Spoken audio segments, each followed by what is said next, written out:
আসসালামু আলাইকুম। দেশ বিদেশ টিভি থেকে হুসেন বলছি। আমার চ্যানেলে সবাইকে স্বাগতম।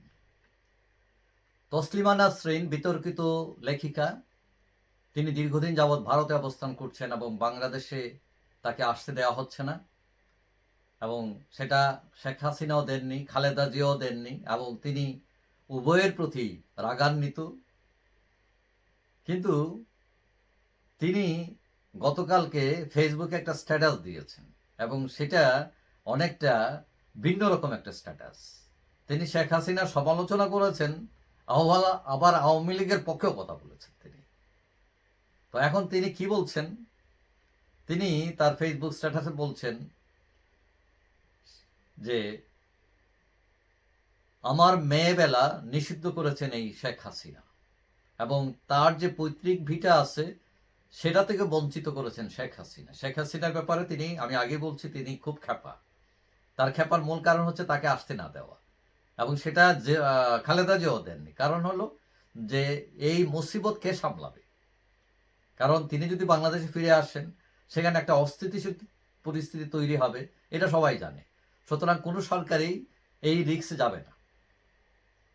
তো এখন এটা নিয়ে বিভিন্ন সমালোচনা আছে। যারা অধিকার কর্মী অনেকে মনে করেন আবার যে তাকে আসতে দেওয়া উচিত, তিনি এই দেশের নাগরিক, তিনি যদি ভুল করে থাকেন আইনের আওতায় তাকে আনা যাবে।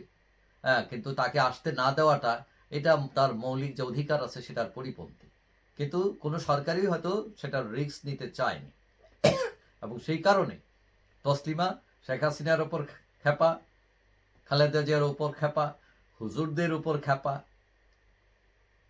এবং তিনি তার স্ট্যাটাসে শেখ হাসিনার সমালোচনা করে এটাও বলছেন যে নিজের বাবাকে নিয়ে শেখ হাসিনা যে হাহাকার দেখান, কিন্তু অন্যের বাবাকে 2 পয়সার দাম দেন না তিনি। তার বাবাকেও তিনি দাম দেননি এবং তার বাবা যখন মারা যান তিনি বাংলাদেশে ফিরে আসতে চাইছিলেন তার বাবাকে দেখতে এবং শেখ হাসিনা তার বাবাকে শেষ দেখা দেখতেও দেননি তিনি।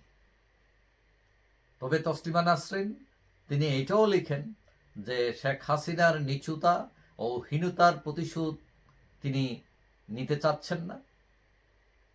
তিনি বলছেন যে আওয়ামী লীগ নেতাকর্মীদের ওপর যে ইউনূস নির্যাতন চালাচ্ছেন, ইউনূস সরকার, তার প্রতিবাদ তিনি জানাচ্ছেন। তো এটা একটা রহস্যময় কথা যে শেখ হাসিনার বিরোধিতা করছেন, আবার শেখ হাসিনার সংগঠন আওয়ামী লীগের পক্ষে কথা বলছেন যে ডক্টর ইউনূস তার সরকার আওয়ামী লীগ নেতাকর্মীদের উপর নির্যাতন চালাচ্ছে, তিনি বলছেন আমি তার প্রতিবাদ করছি। এবং তিনি এটা ছাড়াও আরও বলেন যে আগামী নির্বাচনে যে আওয়ামী লীগকে নির্বাচনে অংশগ্রহণ করতে দেওয়া উচিত এবং আওয়ামী লীগ যাতে অংশগ্রহণ করতে পারে, স্বাধীনতার শত্রু যারা তাদের যাতে পরাজিত করতে পারে এবং মুক্তিযুদ্ধের পক্ষের সকল শক্তিকে ঐক্যবদ্ধ হতে তিনি আহ্বান জানাচ্ছেন। তো এখন তসলিমা নাসরিনের এই স্ট্যাটাস নিয়ে মিডিয়াতে এখন আলোচনা হচ্ছে, কারণ তসলিমা নাসরিনকে অনেকেই ভয় পান, কারণ তিনি এখন পক্ষে বলেন আবার কিছুক্ষণ পরে আবার উল্টে যান। তবে অনেকেই মনে করেন তিনি অধিকার কর্মী এবং অনেক সময় অন্যায়ের বিরুদ্ধেও কথা বলেন। তবে তার লেখা নিয়ে অনেক বিতর্ক আছে। কেউ তাকে মানেন, কেউ মানেন না। কেউ তার মাথার দাম ঘোষণা করেছেন, আবার কেউ মনে করেন যে তাকে লিখতে দেওয়া, তার নিজের অভিপ্রায় ব্যক্ত করার অধিকার তার রয়েছে, তো কলম বন্ধ করা যাবে না এই ধরনের। তো যাই হোক, আমাদের দেশের প্রেক্ষাপটে তসলিমা নাসরিন মোটামুটি একটা নিঃশুদ্ধ মানুষ। তার কথায় যদিও কিছু যায় আসে না, কিন্তু অনেকেই তার কথার গুরুত্বও দেয়।